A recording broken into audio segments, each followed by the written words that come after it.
Hello Cowboys Nation, welcome to another video, and without further ado, let's get to another round of news from America's team.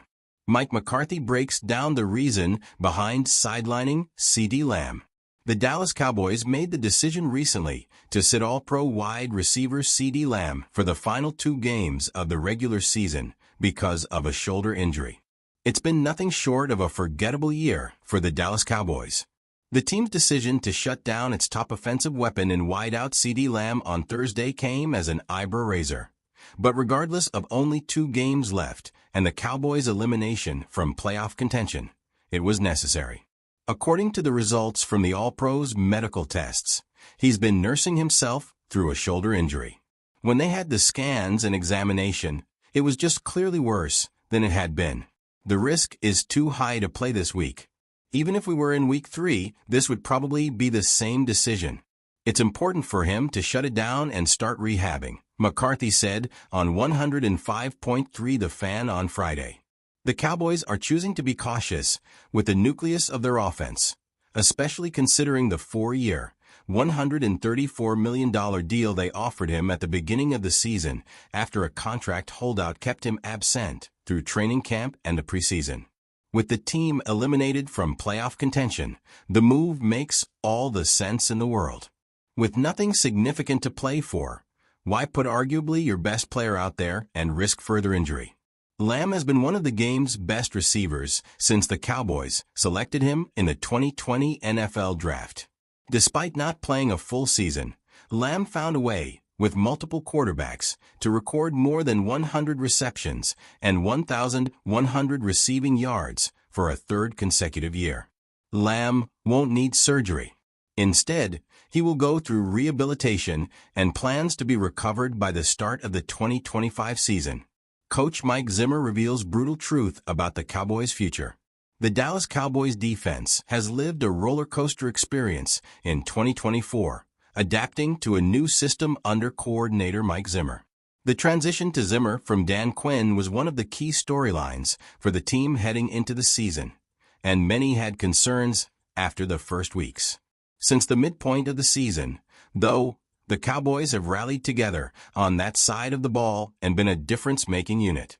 Their turnaround came to its apex Sunday night when the Cowboys' defense had a Herculean effort in the team's win over the Tampa Bay Buccaneers. That victory was certainly earned, though, and not without sacrifice for Zimmer. He is not only in his first year of leading this defense, but also had to orchestrate a new era under heated expectations. Such responsibility took a toll on the veteran coach. "I've had fun, but it's been hard. I'm not going to lie about that. It's been hard," he said this Christmas week.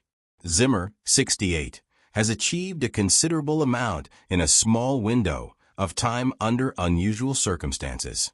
There is no denying the value he brings to Dallas in terms of consistency if he returns to coach beyond this season.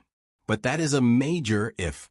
The expectations will be higher next season, and there will be no toleration for moral victories. Whoever leads this defense will either hold on to this job or take it at a disadvantage. The Cowboys could lose several big names in free agency, and defensive stars DeMarvion Overshown and Trayvon Diggs are uncertain to even take the field next season. It is certainly plausible that Zimmer does not have the energy or commitment to navigate those troubles. However, if he does choose to return, he will have superstar Micah Parsons leading his unit, an edge that 31 other teams do not possess. Regardless of Zimmer's decision and/or the decision from ownership via Jerry and Stephen Jones, Parsons' leadership will be vital for the Cowboys entering a new season. But it is key to note that the famously gruff Zimmer, who has been an acquired taste for Micah and his players, came here on a 1-year deal knowing full well he might be gone after this blow-it-up season. In a sense, he signed on as a favor to the Jones family. At the same time, as he told our Mike Fisher at training camp, he's got family and grandchildren who live in the DFW area. There are all sorts of possibilities. Dallas could retain this coaching staff as is. Head coach Mike McCarthy could be allowed to depart as part of a full house cleaning. Heck, there are those in Cowboys Nation who would like to see Zimmer as the head coach again, as he was in Minnesota. Like McCarthy, Zimmer's status beyond this season is an unknown. But one more season could be an underrated lift for the Cowboys, set for potentially big changes elsewhere in the offseason if hard hasn't been too much for all involved. Cowboys could lose their two longest-tenured players in the offseason. With just 2 games remaining on the 2024 NFL regular season schedule for the Dallas Cowboys, the offseason is nearly upon us.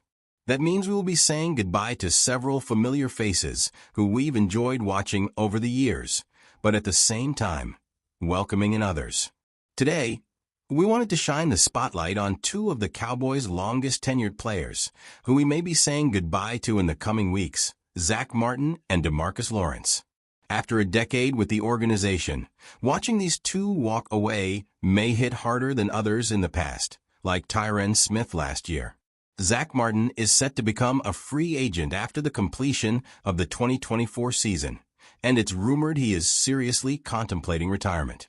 He joined the Cowboys organization as their first-round pick, 16th overall, in the 2014 NFL Draft, and was pretty much a fan favorite from the get-go. Since then, he's been named to the Pro Bowl 9 times, been a first-team All-Pro 9 times, and a second-team All-Pro twice. The future first-ballot Hall of Famer has been everything the Cowboys expected and more. Number 70 will be missed dearly. DeMarcus Lawrence, although there haven't been any retirement rumors in regards to him, could also see his time with the organization come to an end in a couple of weeks. He was actually selected right after Zack Martin in the 2014 NFL Draft in the 2nd round, 34th overall. Lawrence hasn't been as well regarded around Cowboys Nation as Martin has, but there's no denying that the 4-time Pro Bowler has been one of the better all-around defensive ends in the league against both the run and pass over the years. He too will be missed. What's your opinion? Tell us in the comments and subscribe to the channel. See you in the next video.